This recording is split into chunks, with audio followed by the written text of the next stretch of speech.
training. Education is what's important. Training, preparation for the expected. Education, preparation for the unexpected. Good afternoon, Team Krulak community. My name is Major Ian Brown. I'm the Operations Officer at the Krulak Center. And on behalf of the Marine Corps University Foundation, and the Brute Krulak Center for Innovation and Creativity, welcome back to the Brutecast, our series designed to connect the worlds of the warfighter and PME with the best in innovative and creative thought.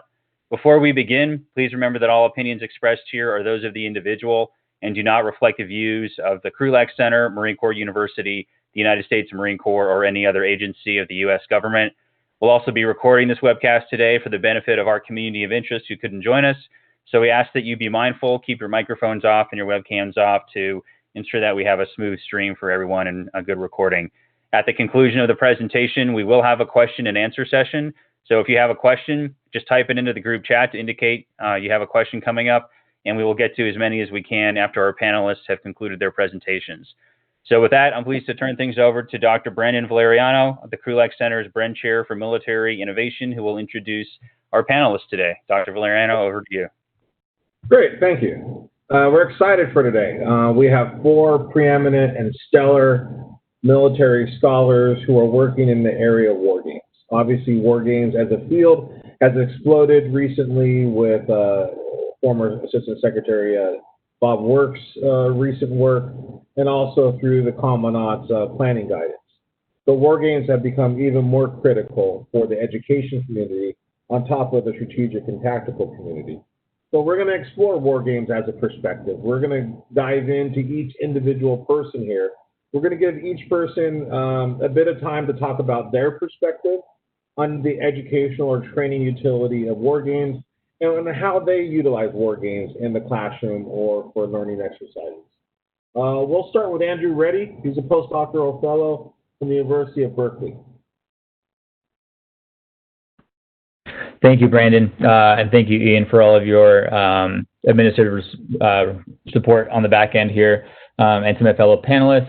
I'm a senior research affiliate at UC Berkeley, as Brandon mentioned. I'm also recently a senior systems analyst at Sandia National Laboratory, where I represent their experimental wargaming portfolio, and come to wargaming through my work on the Project Nuclear Gaming, which was funded by the Carnegie Corporation of New York between Berkeley, Lawrence Livermore National Lab, and Sandia National Lab. With that, just to reiterate, all the views presented here are my own. They do not represent SNL or the U.S. government. So from my perspective, kind of based on some of the conversations that we were having about what to present today, there are 3 clear use cases associated with wargaming. You have the education use case, the training use case, and the analysis use case. And so I think others on the panel are far better than I at explaining kind of the education and training use cases. But to suffice to say that wargames are an incredibly useful tool for teaching core concepts in defense and security studies that previously we were relying on fairly abstract tomes to teach our students. But you'll hear a lot more about that from my fellow panelists. I want to focus my 10 minutes here on the analysis or analytical uses of wargaming tools. And I kind of see 3 kind of clear types of questions that they're particularly useful for answering too. The first one, if we're interested in questions around how different military capabilities might impact strategic stability or conflict escalation dynamics. The second, whether particular scenarios that are of interest to us, right? Whether we can kind of play these scenarios out and see how things might look as we do so. And then the third one, how particular geographies might look in a competitive or conflict setting. I say these 3 types of questions because these questions are often data poor from the perspective of the researcher, right? We don't know before we deploy capabilities how that's going to change what our strategic system is going to look like. Similarly, right, we don't know how scenarios are going to play out until they're actually out in the real world, right? And so those are the 3 kind of questions that I think are most relevant from the analytical side. So that's kind of where my work focuses. So, we use Wargames as a data generating process alongside things like formal models, computer-based models, and survey experiments to try to shed light on questions where we don't have empirical data available to us. Of course, analytical wargaming has been around for a very long time, all the way back to the German case, U.S. Naval War College uses and whatnot. There are, however, some challenges associated with traditional analytical wargaming, particularly insofar as they have very small ends with regards to how many times we're playing them. If you're playing a one-shot wargame with one set of players, that's no guarantee that that's actually how things are going to play out in the real world, right? And so we have to be really careful about kind of thinking about the outcomes of a wargame as useful in terms of kind of driving some sort of causal inference. In addition to the kind of one-shot play, we often pull from the same samples over and over and over again. So we're not getting variation on the types of strategy sets that we're seeing across different types of scenarios, geographies, or in the utilization of capabilities. And also we rely quite heavily on white cell designs to move games from one round to the next. And of course, when you do that, you're kind of creating an opportunity for the researcher to actually bias the results and kind of in the process of moving that game forward, right? And so I would say that these kind of traditional wargaming frameworks are really good for kind of process-oriented inference, but really bad for outcome-oriented inference because of the reasons that I said before. And when I say process-oriented inference, right, really useful for thinking about, okay, when faced with this particular challenge, this is what is kind of going through our player's head, right? These are the conversations that they're having across the board. These are the things that they really want to try to tease out, and these are the things that are getting discussed across the table. So really good for process, but really bad for saying, hey, this is how NC3 technologies are going to be affected by, a cyber attack, right, on the basis of kind of one-shot play. And so what my work with my research teams at Berkeley, Sandia, and Lawrence Livermore seek to do is to try to bring some experimental design principles into the traditional wargaming toolkit to create environments where we can have repeat play, where we have instrumented the game for data collection around a specific research question of interest, and where we rely entirely on rules-based adjudication. So we're taking that white cell away, right? Which is not to say that the rules do not represent bias, right? They clearly do. It's just that bias is uniform across the hundreds of games that you're playing inside of the platform, right? And doing this, we capture outcome data, process data, and also communication data between players that can be used for quantitative analysis. Again, particularly useful for answering questions where we don't have empirical data to draw from the real world. So, for example, the Signal project that we recently wrapped up and that I'll be presenting next week at Connections examines how and whether different types of nuclear capabilities shape or reshape conflict escalation dynamics, particularly vis-a-vis nuclear use. And so there we created a wargaming platform, and we've had over 400 games played on it for analysis involving thousands of players, and that kind of serves as the base for actually carrying out a social science research study, right? And then validated against a survey experiment. We're particularly keen on this method because it also allows us to, assess laboratory effects that previously were kind of in the background and we can think about laboratory effects in a number of different ways, right? So how does a war game play differently if it's online versus if it's analog? Does it make a difference if the war game uses real country names versus abstract? Does the number of players inside of your war game actually influence the outcomes that we're seeing, right? What's the difference between a 2-player, a 3-player, a 10-player game? And then does having policy elites playing your games, does it matter, right? Can we learn useful and interesting things from the layman playing?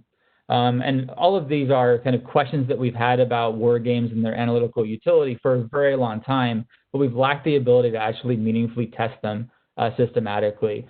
And so opening up the aperture and actually applying these experimental design principles allows us to start to do that. So you can imagine in future, we can take our Signal platform, right, and instead of playing it with 3 players as it's currently designed, playing it out with 4, playing it out with 5, right?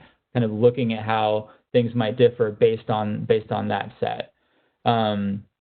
And obviously, this analytical work should inform the education and training uses of Wargames as well, right?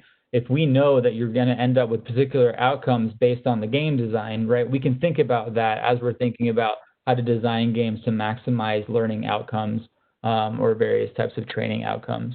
And so, I think my team and I are clearly kind of very excited about kind of where this work could go moving forward and kind of how it fits into the broader analytical toolkit that we've kind of developed around formal models, computer-based models, and survey experiments to try to kind of answer some of these questions of strategic studies that have been ignored for a very long time on the basis of there not being data available. I should also highlight here as well that a lot of the existing literature focuses on capabilities and how they impact strategic stability. And that's because capabilities are really kind of easy for us to count. And there's lots of different, data sets that we use to do that, from Janes or, correlates of war, et cetera. But often we kind of lose the behavior, we lose the person inside of that type of analysis. And so Wargames, I think, to me, are a really valuable tool to put the human back inside that decision-making process and kind of address some of the weaknesses with existing ways of carrying out this type of research, whether it's, assuming rationality in play with regards to formal models, or, being worried that, when somebody sits down with a survey experiment for 10 minutes, they may not be internalizing the treatment like you want them to, right? So we can try to address some of those problems using Wargame as well. So we're really excited about the field and where it's going, and the work that MCU and a variety of other places are doing to kind of drive the field forward, and look forward to hearing from others in the panel as well about kind of how they're thinking about using wargaming. Great, thank you. And that was a good plug, too, to remind people that the Connections Wargaming Conference is next week, and everyone can register. I didn't see a fee, but I got to sign up myself. So that should be an interesting avenue for people to explore these topics quite a bit more. Sebastian Bae and James Fielder and Andrew Reddie are on the program. So a significant number of our panelists are on this program. Let me just jump to James Pigeon Fielder next. He's an adjunct professor at the University of Colorado State University. Yes, very happy to be here. Yes, James Fielder, go by Pigeon, military call sign from having pet pigeons, one bird I've had for 24 years. So, yes, let's see, what is my path to gaming? Then I'll build up to what I'm doing at Colorado State right now. So it actually started way back. I remember lovingly dungeon mastering D&D first edition back in the early 80s, and I've kind of kept up with it. So I had an inkling of how D&D worked at the psychological level, even as a very young player, which kind of influenced how I got into professional gaming. Back in 1997, when I was a young specialist in the Army, for sergeant's time, my leadership said, "Hey, Fielder, you don't seem to get any stage fright, and you're kind of a pain in the butt. Do you want to build next week's training exercise?" And I said, "Absolutely." And you know what? It went well. It was a lot of fun doing the lesson, going out in the woods, putting together a realistic training exercise, and the feedback was great. Of course, I don't know how many people here are prior military, but once you get some sort of stink on you that you're sort of good at something, it sticks with you. And it stuck with me through my entire career. I went through the Army, building progressive larger games. Then I realized, MUD for 5 years is great, but MUD for another 20 isn't so much. So I switched to the Air Force.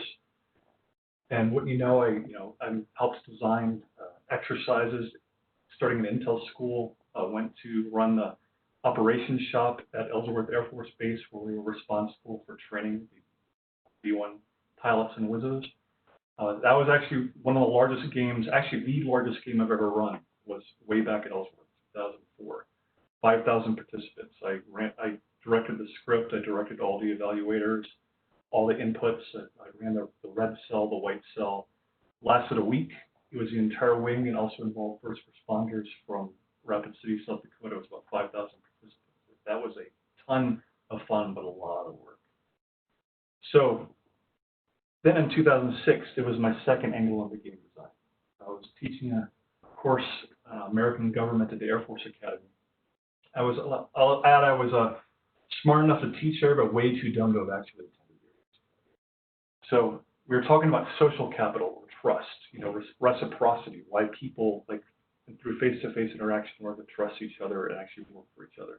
One of my students, I can't remember his name, he was a big dude, football player. I feel bad, I can't remember him. Said, Captain Fielder, can you develop social capital online, like on World of Warcraft or EVE Online or Second Life? I was like, starting with, how many scientific questions start with, that's a good idea, let me go look that up. Fast forward, I'd written a paper on social capital and democracy in virtual worlds. And now, fast forward to 2020, as far as I know, I am the only political scientist in the world who actually studies politics inside game worlds. Like when people play Dungeons and Dragons or World of Warcraft, how do they develop political societies in those games? I recently published a chapter on the politics of horror studying Vampire the Masquerade players in Denver. I'm working on 2 other projects right now, one on EVE Online and another on 2 role-playing groups. One that just started and one's been playing together for 2 years, understanding how they interpret power dynamics, depending how long they've played. So it's been a lot of fun. I originally came to Colorado State largely because I really like the department. And my wife said, when you retire from the Air Force, you can go anywhere you want, Pigeon, as long as it's Fort Collins, Colorado. So here I am. I'm glad they took me on. And now they, since I have a unique research interest and research program, they said, hey, can we keep you and be more than an adjunct? So I am working on that right now. So yes, retired as a lieutenant colonel and associate professor at the Air Force Academy last year, and I see Mike Fowler on the list. I hope that's not the Mike Fowler of the Air Force Academy. I need to watch what I say, lest he dog me out. All right, so how does my work then influence how I view educational wargaming? What I found powerful in both designing games and studying games is the power of liminality, or that games are a ritual space, that when players cross into this space, everything outside the circle or outside the liminal state doesn't exist, and everything they're experiencing inside the game is real to them. So in a well-designed war game or any type of exercise, all the fear they feel, the hunger, the thirst, the anger, the joy, the success, the triumphs, when they win the game, when they're pumping their fists in the air, that's all real. It actually happens to them, except that it's risk-free. So now they can test hypotheses and strategies in this alternate universe, take the learning out of that universe, and 1 year later, 2 years later, 5 years later, they'll find themselves in a real-life situation where they actually train to that task and say, I remember doing this. And they have the confidence to actually carry out a successful strategy, operation, or tactic. So liminality, you'll also hear it called the Magic Circle by Johann Huizinga, or Synthetic Experience by Peter Perla, and then Virtual Reality by Ed Castronova and Nick Key, they would call it presence. The idea that when someone's playing an online game with other people, they actually inject their identity in the game for all intents and purposes. They exist in the game world and not in real life. Now, there's other pathologies that go along with that, but I won't go into that now.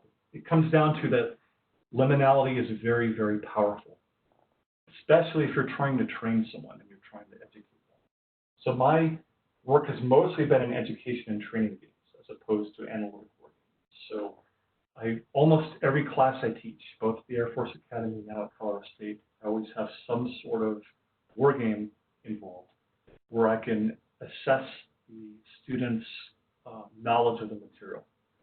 Almost 100% of my students say that when they play the game, whether it's early in the semester or as a capstone, they learn more about the material by immersing themselves in it than they could ever do in a book. It becomes more real to them. Because now in the game, remember the liminal state, they're making decisions that feel real. Like say Team A is about to attack Team B, they realize, oh, this attack is going to kill 2,000 citizens of Team B. If they weren't playing, it's just a number. In the game, when they're under stress and duress, they feel like they're actually going to kill 2,000 people. Now, that might seem, again, just talking here, okay, that seems kind of silly, but let me cite an example from Tom Allen's Wargames, great book, just recently republished through John Curry's History of Wargaming project, originally published in 1987. We interviewed some strategic nuclear deterrence game players at the Pentagon in 1983, and these generals, SESs, colonels, other senior civilians come to the room to play a week-long game of nuclear deterrence, and I think it's just a game. Just a game. We're here to have fun, or we're not going to get anything out of it. But once they've crossed again that liminal state, they start playing. They start handling the pieces like the dice and the cards, touching the map, and they start feeling fatigue. Then it starts becoming real to them. Long story short, by the end of the game, when it came time to actually launch a missile against a Soviet target, no one in the game could do it.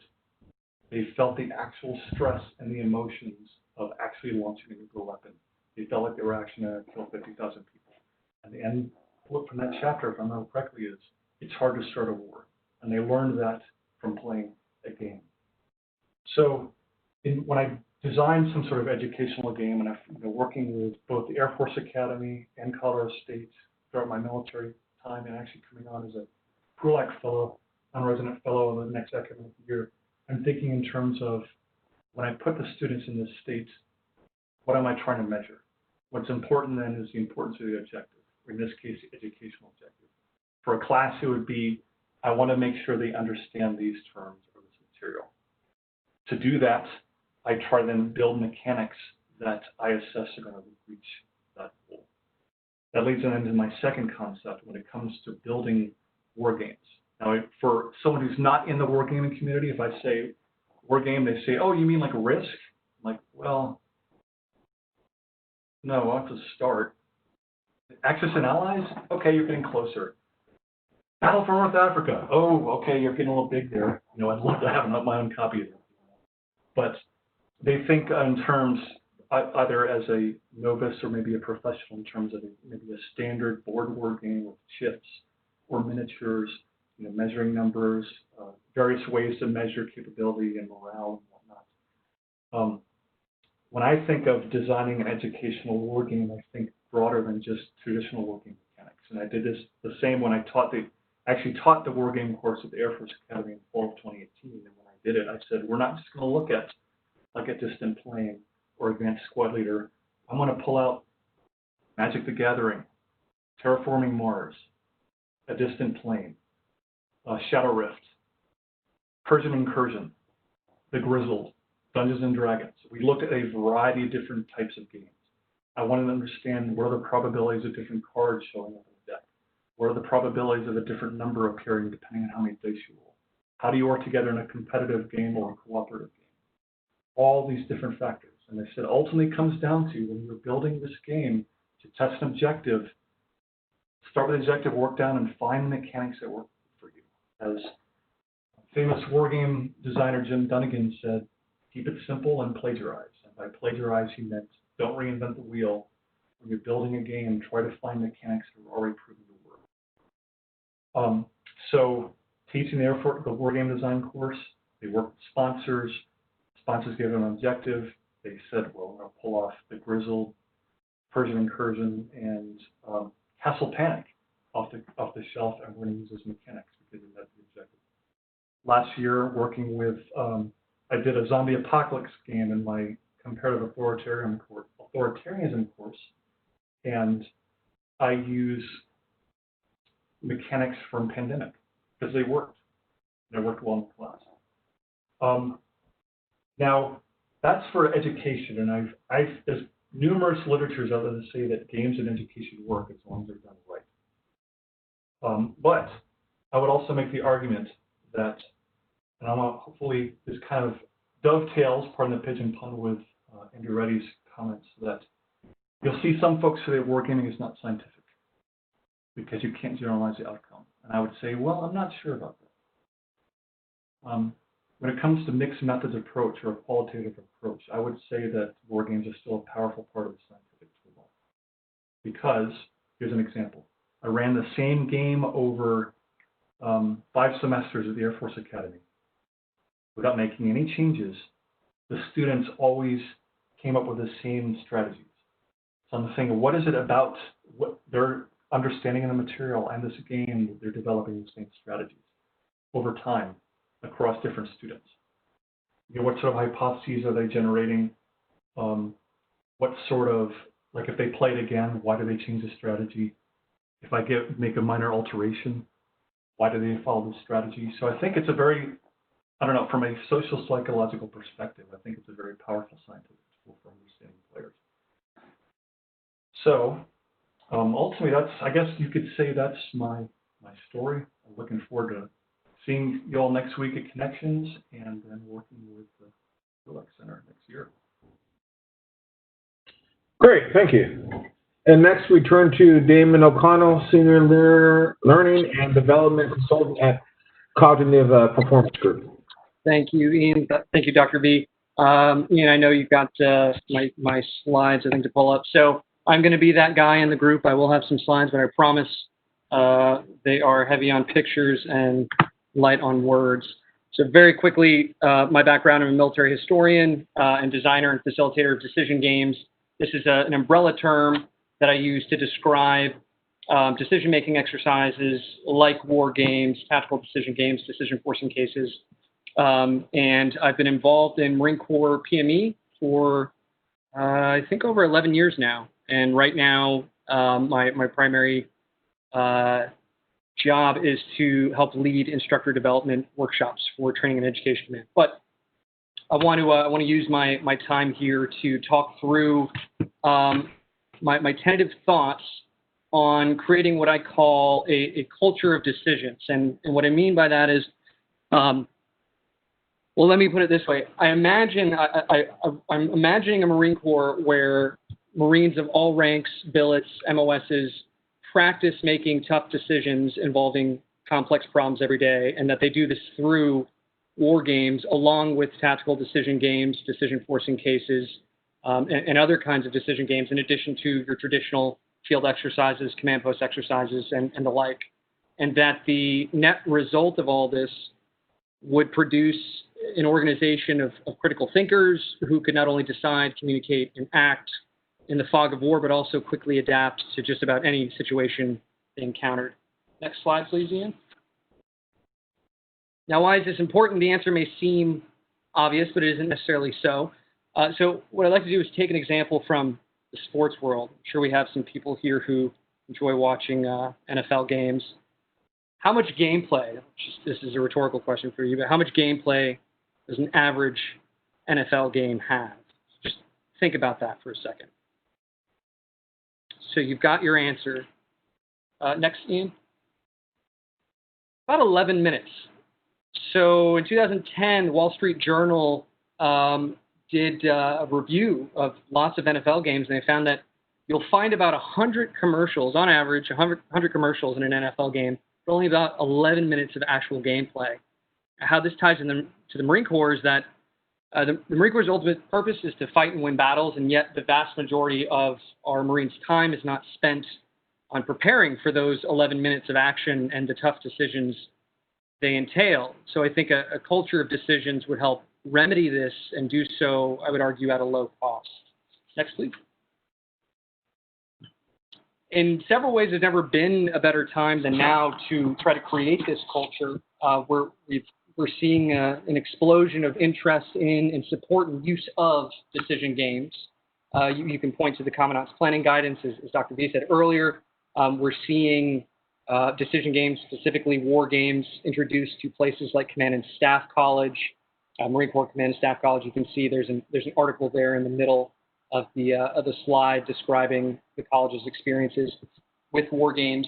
And I think most encouragingly, we're seeing unit leaders in the Fleet Marine Forces, particularly at the company level below, using war games to better prepare their Marines for combat. Next slide. While this is all encouraging news, I'm very happy to see this. This is great. I think we've been here before in some ways. Wargaming expert Peter Perla, a name I'm sure all of you are familiar with, has described the rise and decline popularity of war games as a sine wave, and I think the Marine Corps is not immune to this phenomenon. Right now, the wave is rising, but there's no guarantee things will stay that way. For instance, the Marine Corps' much anticipated Wargaming Center in Quantico won't be fully operational until 2025. The current commandant will be long gone by then, and so too perhaps all the enthusiasm for decision games, war games. So I think, therefore, we need to strike while the iron is hot. Next slide. Putting this another way, how do we make what you see here, these Marines around a traditional tabletop war game, how do we make this phenomenon expand and endure? Next. Or better yet, how do we make it as accepted, expected, and practiced as physical training? This, I think, is the key question. Next. Now, in a few moments, I'm going to offer a three-pronged plan that seeks to answer that question. But before I do, I just want to say that I think the most important thing that any Marine leader could do today, right now, with respect to creating this culture of decisions, is to simply allow, encourage, and reward their Marines for taking part, for doing decision games, whether it's a war game, a tactical decision game, a decision-forcing case. Fire teams, squads, platoons, companies should be playing war games and doing these other sorts of exercises all the time. Small unit leaders, moreover, should see this activity as important as doing PT or going to the field. Think back to our football example. When NFL teams aren't on the field, they're talking through plays, watching tapes of their opponents, and so on, and they see these activities as vital work to winning on game day. Doing decision games should be held in the same light by all Marine leaders. So for small unit leaders out there looking for ideas and where to start, I'd encourage you to look at relatively simple war games like Memoir 44. These two pictures you see here, that's what these Marines are playing. And that costs just $48. You can get it off of Amazon. Yes, there are lots of other great games out there, but I think as an introductory game, Memoir 44 is not a bad one. Next. You could also leverage lots of digital games. There's Close Combat Marines, which is a Marinized version of the Close Combat series. It's modernized. So the Marine Corps owns that. Shouldn't cost you anything. There are commercial games, StarCraft 2, Steel Division 2, Wargame Red Dragon. All of these you can get off Steam and other places. And I think really get Marines excited about gaming and beyond that, tap into the gaming they already do. If you walk through any squad bay on a Friday or Saturday afternoon, chances are you're going to find lots of Marines playing various games. Next, please. So with that plea out of the way, I'll quickly go through my overall plan for how do we create this culture. So I see there being three efforts. Supporting effort one is Marine Corps Recruiting Command, bottom left. Supporting effort two is Training and Education Command, and the main effort would be the Fleet Marine Forces. Next, please. Now, I know some people are going to disagree with me on this, but I firmly believe that if you want to create this culture, you've got to start at the very beginning, and that's with recruiting. So I see Marine Corps Recruiting Command as the foundation. This is where we set the tone for this culture, and we establish expectations both on the part of the Marine Corps and of future Marines. So MCRIC and the larger Marine Corps would benefit from using decision games in order to help attract young men and women who can think, decide, and act, mentally prepare poolees and candidates for boot camp, OCS, and beyond. I mentioned these expectations. One expectation is let's set the expectation for all Marines that making tough decisions is part of who Marines are, and they practice that skill every day. And set an expectation as well that as a new Marine, or as I'm coming into this organization and going through my initial training, I expect to see and take part in decision games everywhere in the Marine Corps. Next. So how do we do this? There are lots of places to begin, but I'll just give you four ideas. The first is that I would start recruiting stations already using decision games, and you could do this through the form of providing additional games, resources, etc. For instance, MCRIC could provide these recruiting stations with print and play copies of war games that they could give to their poolees or to people who are interested in potentially joining the Marine Corps. Similarly, and I did the math on this not too long ago in an article written on the subject, you could buy 2 copies of the core game of Memoir 44 for every single Marine recruiting site, whether it's an officer selection officer site, a sub-recruiting station, You could buy 2 copies for every single one of those sites for less than $66,000. I would also connect recruiters to decision game experts and resources, to the sorts of folks who are on this panel with me, to the Georgetown Wargaming University Society, Marine Corps War College, Naval War College to collaborate and support.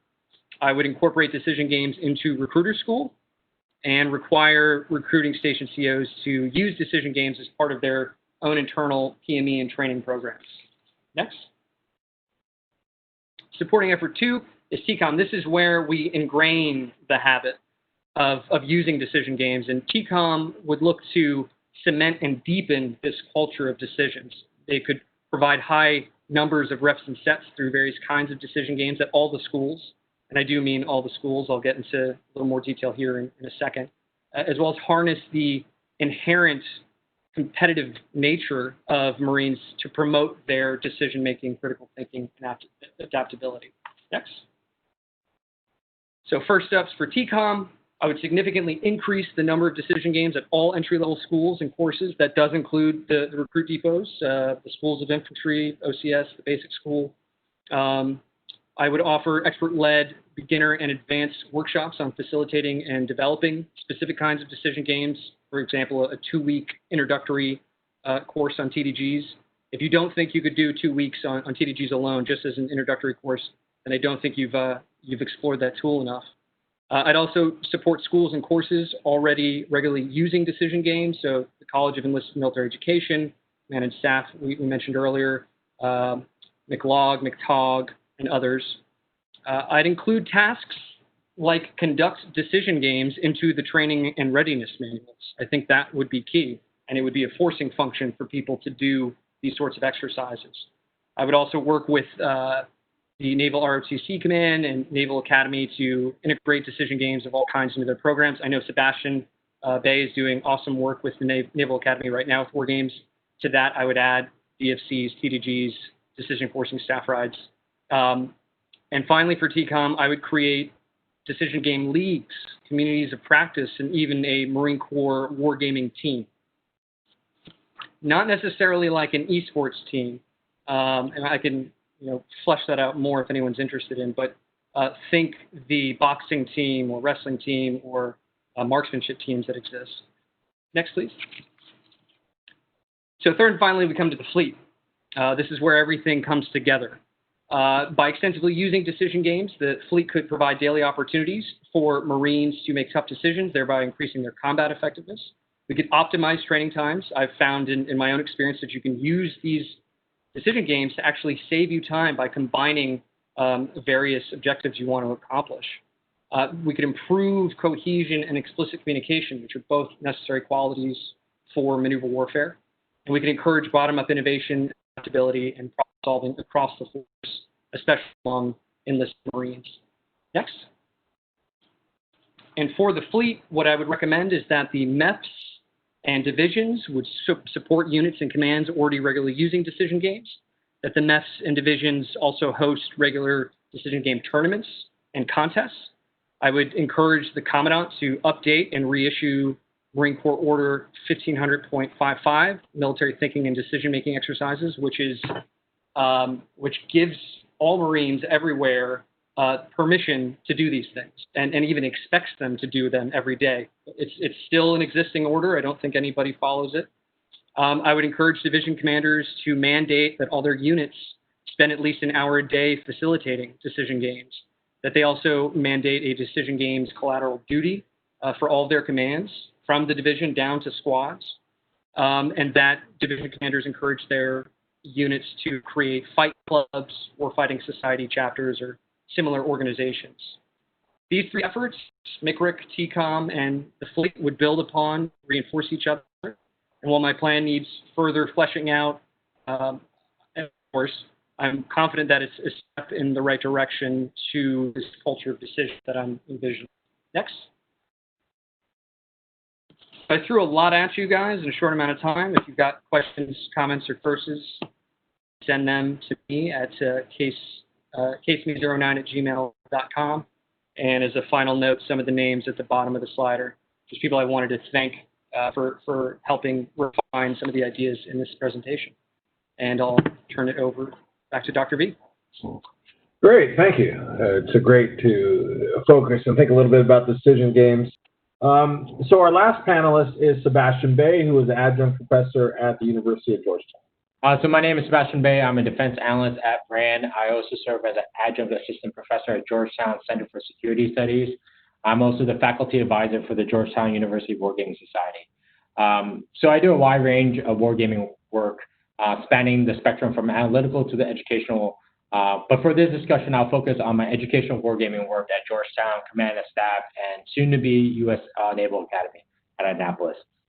It is important to remember there are two general types of educational gaming, and lots of different folks on this panel have already talked about them. One is its use as a teaching tool, sort of what Damien does with his decision games. The notion that you use a game or decision function exercise to highlight or underscore a tactic or case study or decision method, right? And on the other side of that spectrum is the teaching of wargaming as a discipline.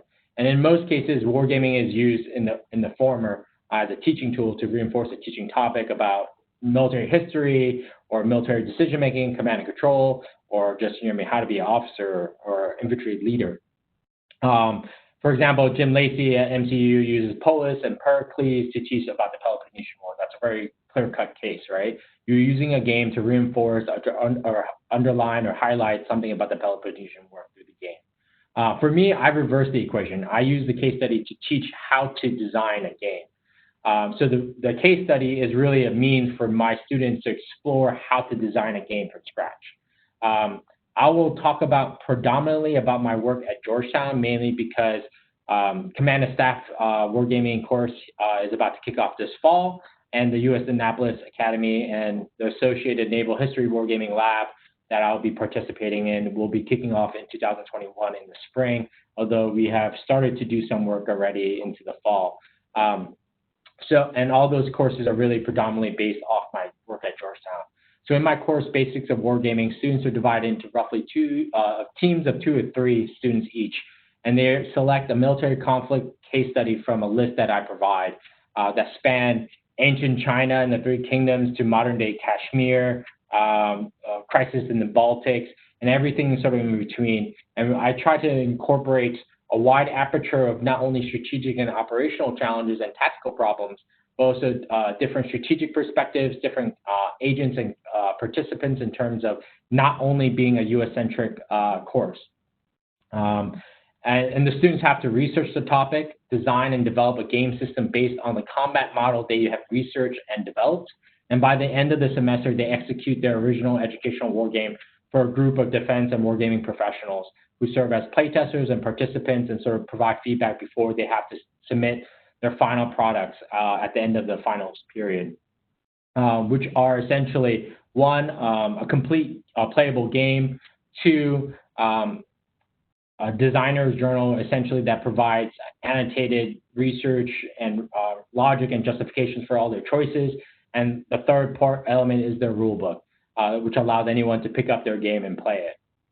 Fundamentally, the course is about students learning how to research a problem, translate that dynamic and multifaceted combat model which they use their research to produce, and translate that into a dynamic educational game system. And it sounds easy, but it's really, really difficult. The course is not easy, and it's all about balancing analytical and research rigor that you put into your game and accessibility and educational value, because most classrooms only have 2.5, 3 hours to use a game. And even commands, it's not like many times military commands have 8 hours or 2 days to put out to use for a training exercise or training war game. So those are constraints that my students keep in mind. The course at its core is about producing the next generation of war gamers and designers. And in order to do that, the course emphasizes experiential learning, as in all things war game, is to learn by doing. This ranges from readings to videos to playing other professional and commercial games. And the Georgetown University Wargaming Society, affectionately called Goose, which I help lead as a faculty advisor, is really an extension of the course. It serves as a venue where students can continue to engage with the wider wargaming community, both professional and commercial, and to continue to hone and learn new wargaming skills. The benefit of Goose is really that it allows us to engage and collaborate with a wide range of wargaming and PME institutions, including the Krulak Center, Marine Corps University, Army War College, Naval War College, and CGSSC over at Leavenworth, just to name a few. For instance, this past January, my students brought their original war games from fall 2019 to the Krulak Center, and the faculty and staff who have been so good and gracious to us to host us served as players. And let me tell you, seeing majors and people with PhDs and doctorates engage with young war gamers and graduate students over a war game is a special sight to behold and really makes everything worth it. And then I'll hand it over to the questions. Great, thank you. I see we have a bunch of questions in the chat. I'm going to go to that in a few minutes. I may be calling on people to ask your question. If it's fairly long and extensive, if it's short, I can summarize it. Let me dive into a few of the questions I have for the panelists. For the panelists, war games have become an integral part of the conversation in the defense community. What is one misperception or challenge that you would like to change about the enterprise? Is there something you want to raise about people's assumptions about war games? And I can take that to start if you like. I think the one that I would go with is the wargaming can't be a science, and it can only be an art. I think it can be both, and I think it needs to be both to move the field forward. I'll be happy to go. I think one challenge I see is that wargaming tends to be the province of officers, and particularly higher grade officers, field grade officers, right? So Command and Staff College is seeing the integration of war games into their curriculum, which is wonderful.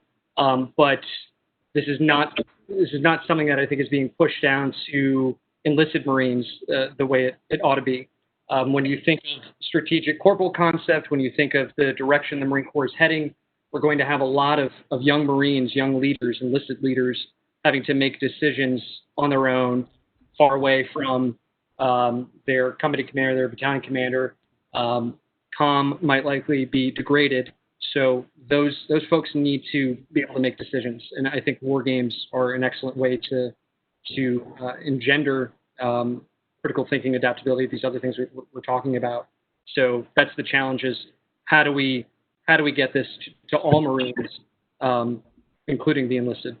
So this is Sebastian. I'll jump on Damien's point, and this is like a soapbox issue for me as a former enlisted guy, is that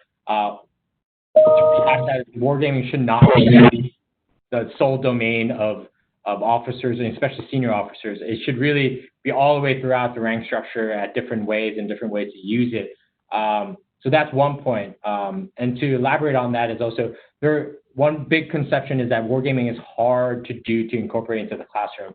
And that is sort of true and sort of wrong, right? In the sense that there's so many organizations and so many people willing to help instructors and commands execute wargaming for training and PME, that they just really need to ask myself or anyone on this panel who's willing to do it, right?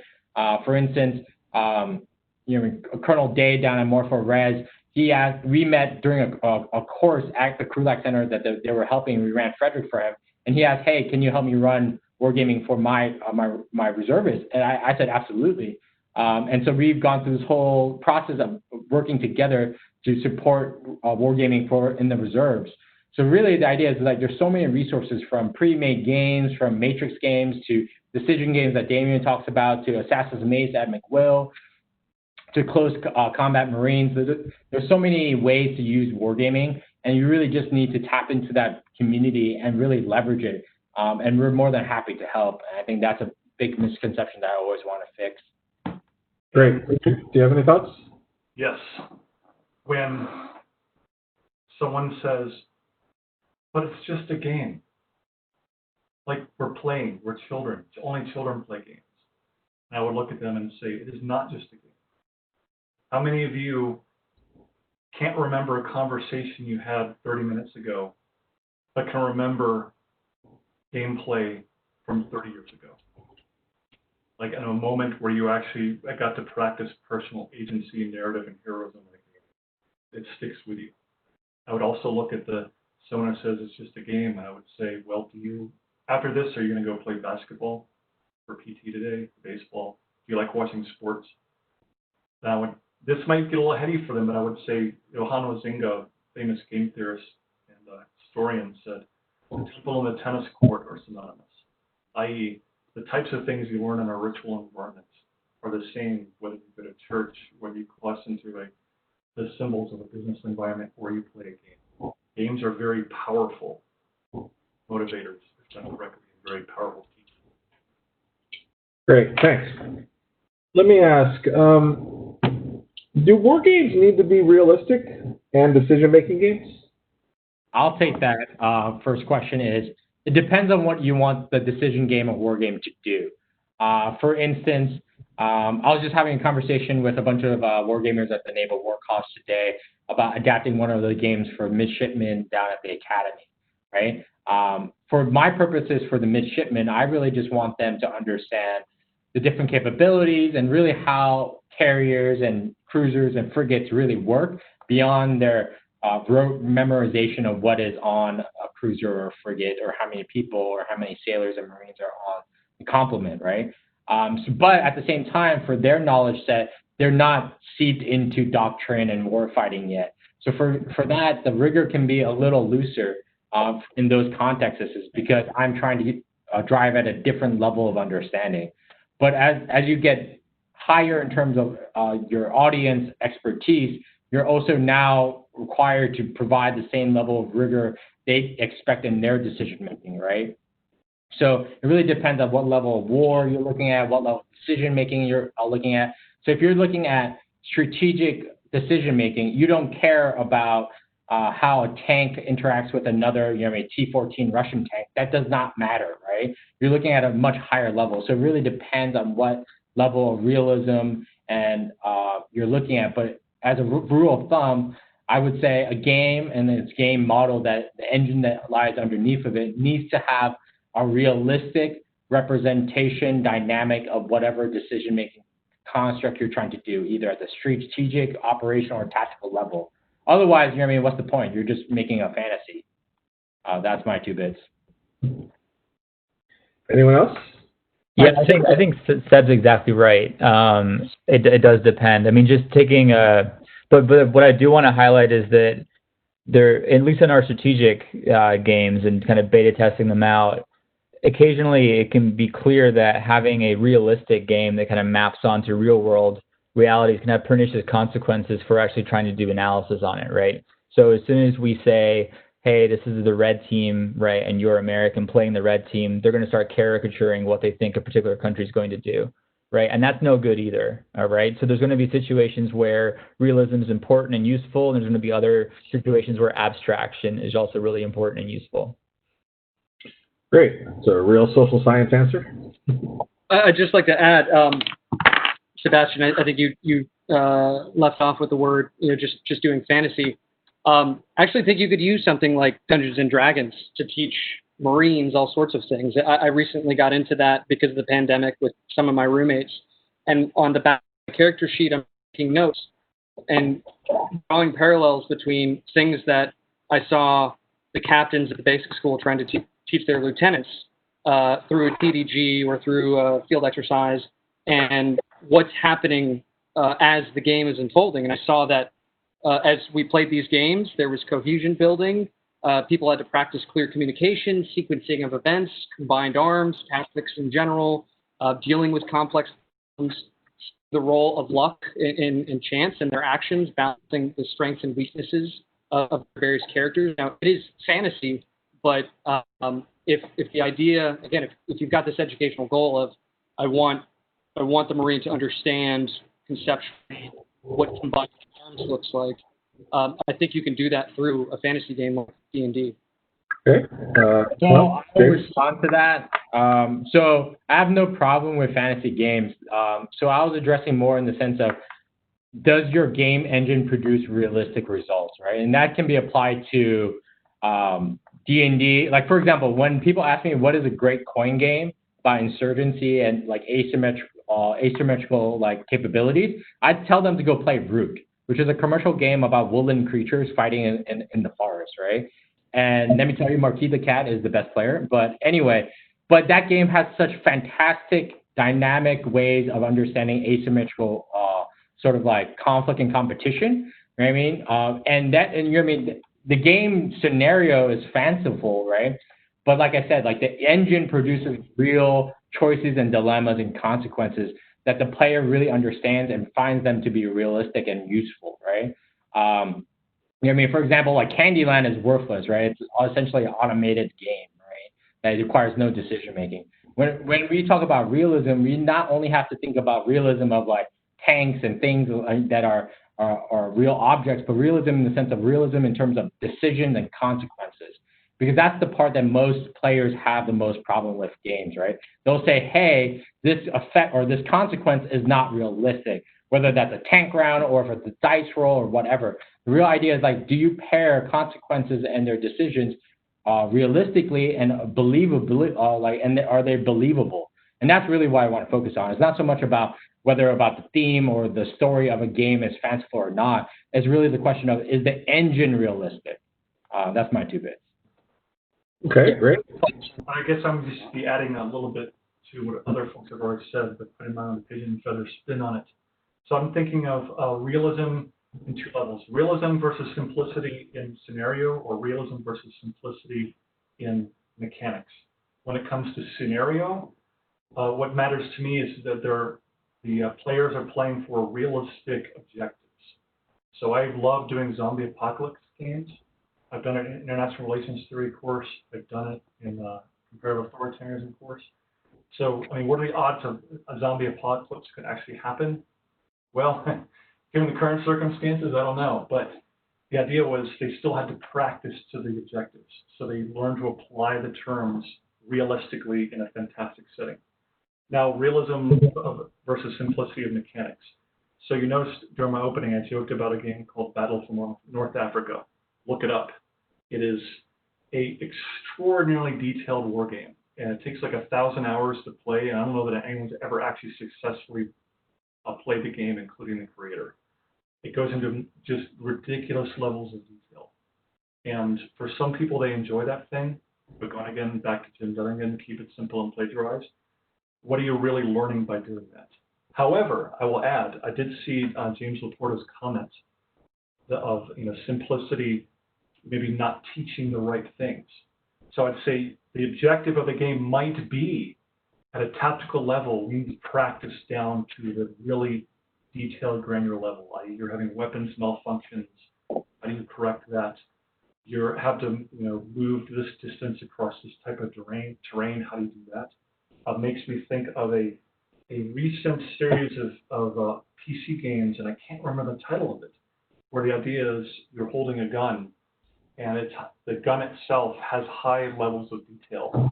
Like you have to clear it, you have to properly load it, and it's very, very difficult to use. But the idea is the objective is to accurately learn to use a firearm in a virtual environment. If someone that is familiar with that, you can post in the comments. So I would say even then, I would try to balance at the mechanics level, try to keep it as, what did Einstein say? Keep it as simple as possible, but no simpler. Great, thanks. Let me combine in 2 questions here from the chat. I'm going to start going through the chat and calling on people if I need to. How much can a war game be enhanced by AR, VR augmentation? And ask, can small unit leaders utilize war games and the benefits of presence of AR, VR to train service members on individual and collective level training and readiness tasks?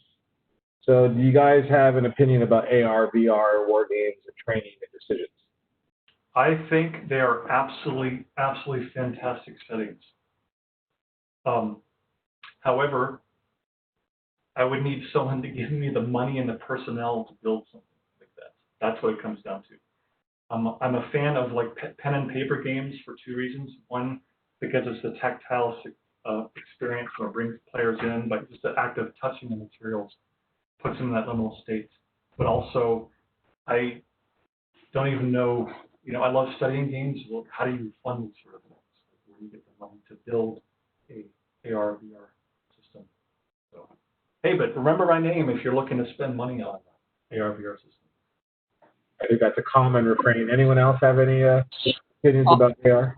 I'll just add, my depth of knowledge on AR/VR as it applies to this topic is pretty low, but shallow. But one thing I've always been interested in seeing is picture your traditional staff ride. You go to Gettysburg, you go to Chancellorsville, and the approach to staff rides that I prefer is not to do a retrospective. Here's what happened, and this is where Lee stood, and that's where Meade was, or whatever it is. But putting people in the role of a decision maker and face them with the problem, and kind of put them in that same sort of situation with the same degree of limited the limited information that, as far as we can tell, was available to that person. But if you could add some sort of headset, a VR headset that would allow the students to see, well, hey, your unit is over there, or this unit is taking fire, or you're seeing a charge across this field. I think that would really increase the value and the immersiveness of the experience for the students. I think Colonel Tim Barrick over at the Marine Corps Warfighting Lab has done some research into that. I haven't looked at it in depth, but I think that'd be a really neat application. The first question I have, I guess for all panelists, is how do we prevent sort of a metagaming aspect in professional wargaming? And by that I mean sort of the players kind of playing beyond the game, or thinking, obviously turning the map around is one thing, but playing to the advantage of the specific rules in the game for the purpose solely of victory, say, or going beyond the purpose of the game. Do we do that systematically as a function of game design, or is it only by some kind of social contract? And if you have any other thoughts on this issue, whether or not it's a problem or something that's mitigated some other way, I'd love to hear it. Thanks. Okay. Panel, do you have any responses? So I will address that on 2 points. One is a design point, in the sense that if there's some kind of loophole or mechanic that your players are exploiting, that means that there's a design flaw that either you missed, or they have found a nuance to your system that you need to correct. And that can be corrected all the time with like house rules, or just adjusting the rules, or sending an updated rule. Like commercial games, you do it all the time. There are times even when I run games, I'm like, oh shoot, my students have discovered a loophole in this game mechanic, or there's a certain sequence of events that happen that they have taken advantage of, creating this unexpected sort of like black swan thing in my game that sort of throws everything out of a loop. Then you just have to fix the design problem, and that's, design for a game is always continuous and never ending, right? And that's regardless of it's been out into the wilderness.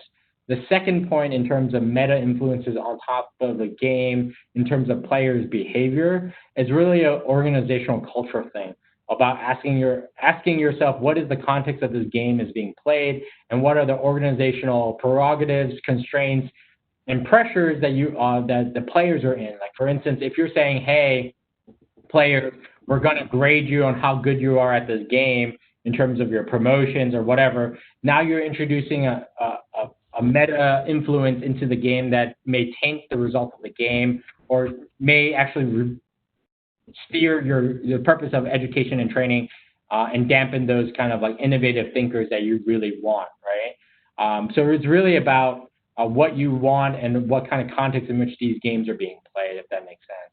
Yeah, I think the thing that I'd add is that, I think for us as designers, getting to grips with the laboratory effects of the designs is something that we previously haven't really done. If we're only playing games 5 or 6 times and then putting them on the shelf, right, getting a sense of how they're actually manipulating the outcome is not something that we're able to kind of do backwards analysis-wise. So I think trying to get, wise to what the laboratory effects are across the different designs is something that we need to do to try to stop this kind of metagaming that you're talking about. Yeah, I'll leave it there. Anyone else in the panel? Yeah, from an educational gaming standpoint, this aligns actually with a comment that Sebastian made, in that I'm adamantly against grading in-game performance. So I tell the students that I want you to take risks and think big. So you want, whether or not you win or lose, you're not going to fail this assignment. What I am going to grade you on is your after-action report or your written essay, like reflecting on what you learned about the game, what strategies you used.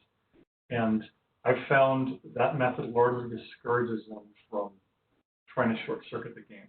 Like then they play it at face value, they play it fairly, and the hot washes or after-action reports I get back are based on a fair play, non-spoil sport play of the game. A few things I have thought of, though, I mostly have played, I'll have a chance to play a game once in class. So I don't know, like the second time they play it, do they develop strategies that use loopholes? I haven't found that out. What I have found, though, is when I talk, remember, plagiarizing mechanics? If you're trying to avoid loopholes, use mechanics that you know from another game that have been proven. So they know that those designers have already determined that the balance issues in these mechanics have been largely closed. You're still going to have to undercover, like if you're linking mechanics together from several different games, you then have to work at those creases and fulcrum points, but those should largely work well together. It's a pretty interesting question that I think we might want to unpack a little, and I think Andrew Reddie might have some perspectives on this.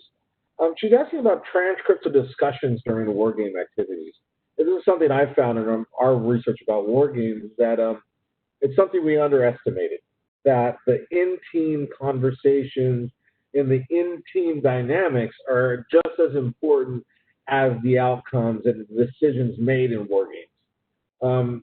So can the panelists talk a little bit about that, the dynamics of team play, the dynamics of conversations, how this works out in terms of developing wargames and getting outcomes? I mean, I can take that one first if you'd like. I mean, I think for me, that's exactly right. You know, that kind of data is exactly what I'm talking about when I'm talking about process-oriented data that you're able to get out of kind of the traditional seminar-based war game designs, particularly that we use to look at, strategic questions. And I think when you're only playing games once, twice, 3 times, that's about the only kind of data that I think really we should be using for inference. But one of the things that, I guess mea culpa on my work so far, I'm focused very much on the kind of 1v1v1 type war games, right, where I'm trying to understand how an individual person, when faced with a strategic conundrum acts, right, probabilistically across large numbers of plays. But it's absolutely the case, and we played this out in beta testing. When you put people inside of teams and you're adding that dynamic into the decision-making process, it changes a lot, right?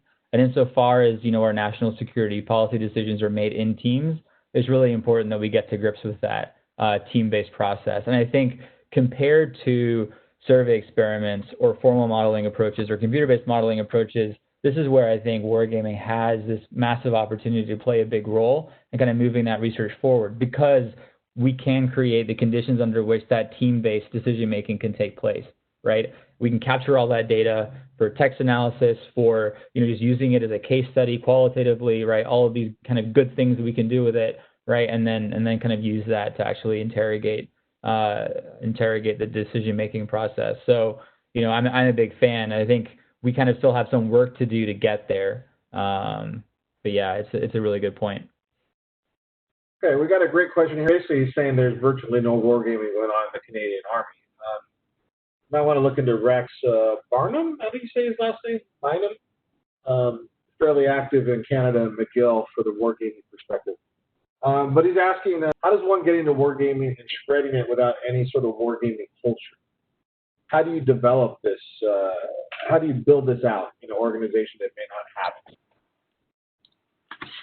I'd be happy to talk a little bit about that. I think first step is there are people wargaming, you just may not know it, right? I think if you search long enough, you'll find that there are other, whether it be small unit leaders or larger unit leaders, people probably are employing it, but it's on a case-by-case basis. So connect, try to find people. There are different ways to do that. I think though that probably the best step you can take is start where you are. Start with your slice of the pie. Start with your unit, your organization. If you see that it's starting to take on, so let's say you're company commander in a battalion, and you buy a set, you and the lieutenants buy a set of Memoir 44 or whatever it is. You start playing this, you run a tournament, the other companies in the battalion are kind of looking across the field, seeing, or across the quad, looking what you're doing, challenge them. Create, again, harness, I think the qualities of competition that are often present in military organizations.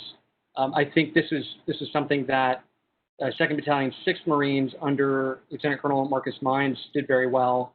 Colonel Mines had created something called the Decision Room, and the outgrowth of that was the Tactical Decision Kits. But they had that culture of decisions, and Marcus would challenge other battalions in the regiment to various, I think, contests. So that's another way to go about it. But I think first things first is just start where you are. Anyone else? I actually ran into this after. It started with I gave a talk at Moores back in March, and shortly after my talk, I received emails from a Canadian Foreign Service officer and a member, like a lieutenant colonel, Army lieutenant colonel in the Canadian Armed Forces, who said the same thing. They said, we'd like presentation the work Moores is doing, but up here in Canada, it's being done piecemeal, and there's no really unified effort to do so. And then I would also refer them to Dr. Brynan at McGill. Coincidentally, then, about 2 weeks ago, I was in a Wargame conference where I watched a presentation by a Canadian Army major who talked about building a Wargame inside of the freeware Vassal engine. And the comments at that conversation were into, like, wow, it's so great that the Canadian Armed Forces can use Vassal, whereas here it's so difficult to get it on networks, even though, as far as I'm aware, it is approved on government networks. But I guess long story short, if you drop me a line, I'll drop my email in a second. I might be able to put you in touch with these folks who I was in contact with regarding these various efforts in the Canadian Armed Forces and Foreign Service. Yeah, that's great. And I think you can find all the panelists quite easily on Twitter, or you can reach out to us for contacts if you need that. I was asking about civilization, not realistic, but there's an important thing that you can teach in terms of planning and constraints and programming. And I also add into that discussion the game diplomacy. Is there value, as the panel sees it, from playing these off-the-shelf, very popular, very well-known game platforms, or would you steer them towards other sorts of game outlets? So I will tackle this one first because this is an issue near and dear to my heart. So there is division in the wargaming community professionally whether commercial games have any use or utility. From the analytical crowd, most people see commercial games as largely worthless, mainly because they're right in the sense that most times when a sponsor from DoD or somewhere is asking you to solve a problem, there's rarely, if ever, a commercial game that you can pull off the shelf and be like, huzzah, you have the solution, right? But from an educational point of view, I think commercial games are often 90% of the solution. I say this because sort of linking this to the question previously is I always tell people when they're trying to set up wargaming at their command or the university or in their classroom is to crawl, walk, run, right? Don't bust out, Next War by GMT on the first time and drop it on your class, because that's an easy way to make everyone's eyes glaze over and never do that ever again, right? Is that I always, even in my own course, when I am teaching my students how to design courses, I expose them to games that I classify as like gateway games, right? Games that are easy to understand and play and sort of have that addictive, immersive quality, right? Diplomacy, Race to the Rhine, Frederick is a great game. It's the game I taught to the Krulak folks about how to get immersed into the 7 Years' War, right? And of course, even for my course, I use Game of Thrones Risk. And I modify the rules slightly to make it more balanced and more competitive. But that game is often the most popular game in my course even throughout the semester. And if you use commercial games properly, they can have so much value. And there are lots of great games that are have lots of rigor and dynamics that you want. Like I was just talking yesterday about Supply Lines of the American Revolution by Hollandspiel, which is a great logistical game about the American Revolution. I mean, the Coin Series game is great if you're really looking at counterinsurgency dynamics and prerogatives, right? So, and you can modify these games to suit your own purposes. You can set them up earlier, or I know people who use Triumph and Tragedy, which is a GMT World War II game, and they accelerate the scenario, so they start off at a certain year, so they don't have to go through a lot of the sort of the slower turns and jump right into the part that is applicable to their class. So commercial games like Civilization and other tabletop games have tremendous value if you know how to leverage them in the proper way. Over. Great, I love that comment. Crawl, walk, run. Takes a while to build up. I wouldn't recommend anyone jump straight into command and start from there. Hi, thanks. This is a great conversation. I really appreciate being included and the opportunity to ask this question. I'm trying to get the sense of whether the gaming community is not using realism because it hasn't been able to. When I say realism, I mean really granular reality in terms at least of platforms that then have to, of course, subsequently be made interactive. The reason I'm asking is, first, I'm somewhat involved in this a little bit, but I'm not a technical expert. But digital twins are coming. Will Roper is talking about digital twins in the Air Force. Digital twins in the Navy are being developed and constructed now. The process is actually, I don't want to say quite trivial, but it's tried and true now. And you are going to be able to have a digital twin of any component that you want. And that will include things like acoustics and geography, meteorology, and so on.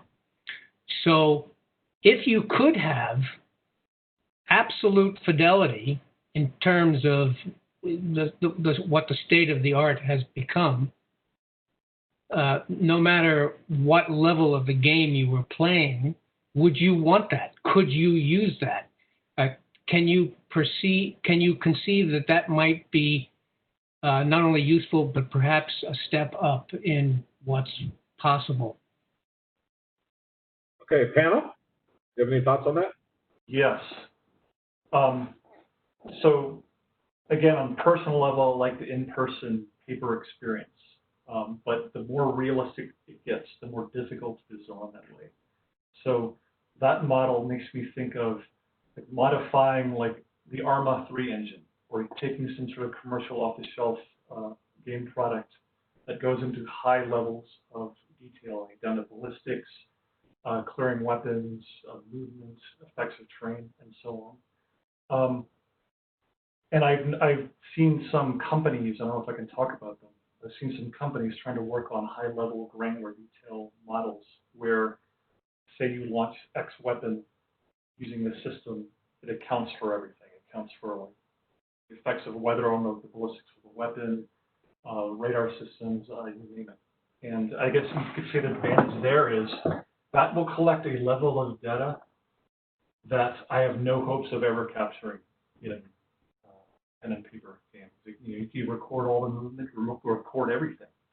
I see that the two disadvantages. One, I think I will know how to overcome it. The other, I'm not so sure how. The first advantage or disadvantage is that it black boxes everything. Unless someone fully understands the game itself.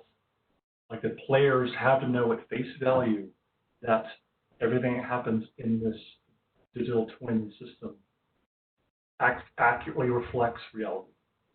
Maybe a little bit of deviance, but if we unpack the math under it, yes, this is how this weapon or this personnel will behave in real life, or act in real life, or perform in real life. I'd say the solution for that is just make sure that the underlying mathematics or the digital transcript, if you will, is just made freely available for analysis afterwards. And I think it ties into a comment earlier about someone talking about the importance of the transcript.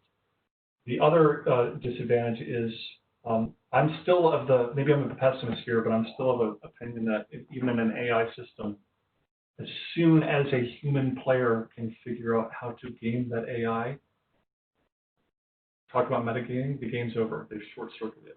So you'd have to know then that the digital twin will always be able to think and react in a different way than the player expects. I would say the solution to that then is, even with a digital twin, you'd have some sort of human in the loop who could step in and make some sort of adjustment to account for the metagaming aspect. So we'll wrap up and end on the half hour. Let me ask one final question to the panel. If anyone wants to follow up on Wargames, if anyone wants to learn more about Wargames, if anyone wants to look you up, what sorts of resources and where should they look? I believe Pigeon mentioned Moors. You might want to explain more about Moors. You might want to talk about what presentations you're going to make at Connections next week. But it's on you guys to promote yourselves and promote the Wargame community. So Andrew's on my screen, so we'll start with Andrew. Perfect. Yes. So I'll be there at Connections next week. And there's actually a few other members of my team from Sandy as well. Kieran Lakaraju, John Wetzel, and Josh Letchford, who are all on the schedule. So I'll actually be sharing some of the results from the Signal game that I mentioned in the beginning of the presentation. I think from kind of my part of the field that both Dr. Valeriano and I are in, there's a few scholars doing some really interesting work incorporating war games into social science. So, beyond Brandon and myself, there's Stacy Pettyjohn, Ellie Bartels, Reed Pauley, Jacqueline Schneider.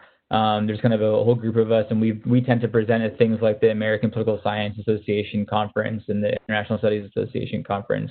But all of us are also fairly active on Twitter as well, so you can find us there. But yeah, an increasing number of folks kind of looking at the uses of this method in scholarship too. Yeah, that's great. Thank you. And Ben Jensen and I have been building out a project for a while, exploring escalation in cyber security. And the reason we've been using Wargames, obviously, is because we don't have a lot of data on decision-making processes on the road to escalation. I think a lot of people are making assumptions and guessing, and using Wargames or simulations is a way to get beyond that. It's a way to get the human back into the loop, as I believe Andrew said already. James, Pigeon? So yes, actually, if you email me that email address I put in, Colorado State, I actually have I prepared a course for faculty at CSU in January on how to basically build a classroom game. And it's basically a 5-page list of resources, software, bibliography, checklist on how to build a classroom game from finish. I'll just gladly just send it to you. I'm also going to mention it during my talk at Connections next week. I'd say that if I had to pick one big daddy rabbit, go to PackSims. I'll write the name of it. I think it's PackSims@wordpress.com. After I make my comments, I'll post it in the text. I think it's actually Rex Brennan who runs it, and it's basically the be-all, end-all center of the universe for anything wargaming. He tracks the industry, he tracks all the conferences, all the papers that are coming out. Like, if you want to know what's going on, add that to your daily read.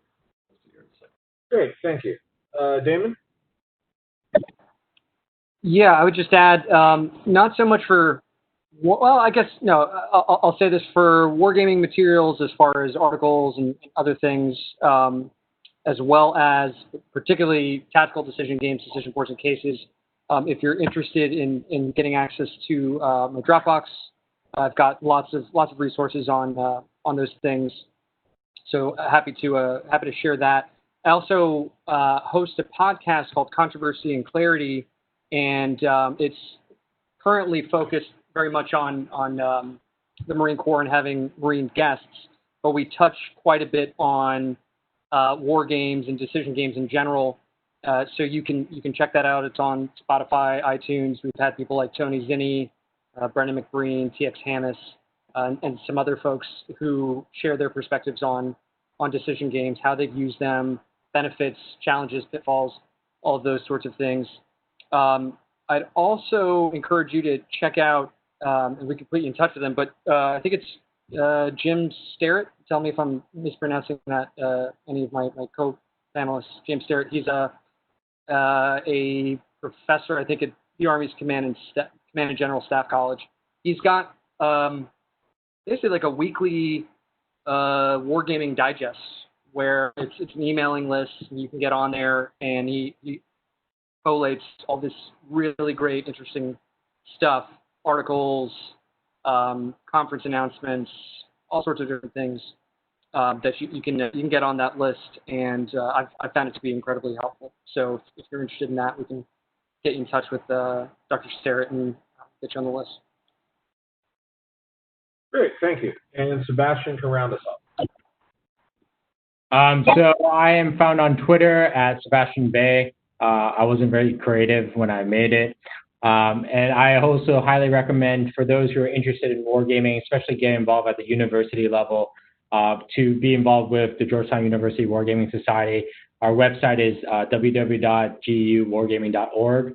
On the website, more importantly, we have a link to our Google Drive, which has links to resources like the decision games that Damien gave us, TDGs, articles about analytical and educational wargaming, a list of our games that we lend out to people in the NCR.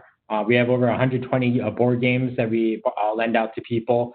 And most importantly, we have the schedule for our webinars. So we do weekly webinars for about 2 hours, usually on a Monday or Tuesday evening around 6 to 8 p.m. And we have speakers from both the commercial and the professional realm, like we have Volker Ruhunke, who is the designer behind GMT's famous coin game, talking about how to incorporate and use cards in war game design. We have Ed McGrady from CNAS talking about pandemic wargaming and health crises in September. We have Mitch Reed, who's a senior wargamer who leads the Title 10 game for the U.S. Air Force, talking about his work at the Pentagon, at the Air Force, at the wargaming level in October. So we have lots of really cool speakers, and it's a great way for the students and the wider wargaming community to engage. And most importantly, it's free. It's open to non-GU students, and they're recorded on our YouTube page. So all that can be found on our website. Great, thank you. And I hope it's clear to everyone that the wargame community, the simulation community, is quite diverse and it's quite vibrant. So hopefully we were able to highlight some of the key players of this new community, and hopefully you can dive in and explore more on your own.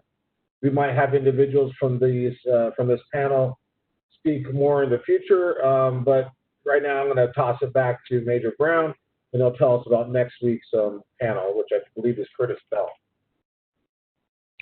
Yeah, thank you, Dr. Valeriano. So first off, my thanks to all the panelists for coming together. This is our first attempt at doing it, and I think we could not have asked for a more fantastic result. I think the questions were great from the audience, and you've really laid out the different flavors and uses of wargaming in a way that'll be very helpful to our community. So thanks to everyone else for listening through this. I hope you got something out of it. A couple of things to tap on. If you haven't sort of got the message already, the Connections Wargaming Conference is a unique place to learn a lot more in a much longer time than we have to be able to spend on the broadcast about all of these things. So it starts next week. You've heard that many of the panelists here will be present there, expanding on their ideas. I'll also put a plug in for the Krulak Center. We'll be having a representative on a board on Monday afternoon looking at wargaming in the university environment. And then there's a full week of other items going on. And for a lot of the links that our panelists here talked about or put in the chat, I'm going to capture those. Those will be in the YouTube video notes once I get this posted up there. So next week, as Dr. Valeriano said, we're excited to present another one of our non-resident fellows in a very timely topic. It is going to be Dr. Curtis Bell, who is director at Stable Seas, a program of One Earth Future, and he's going to be talking on the subject of violence at sea, how terrorists, insurgents, and other extremists exploit the maritime domain. Thank you all, and we hope to see you then. Education is what's important. Training, preparation for the expected. Education, preparation for the unexpected.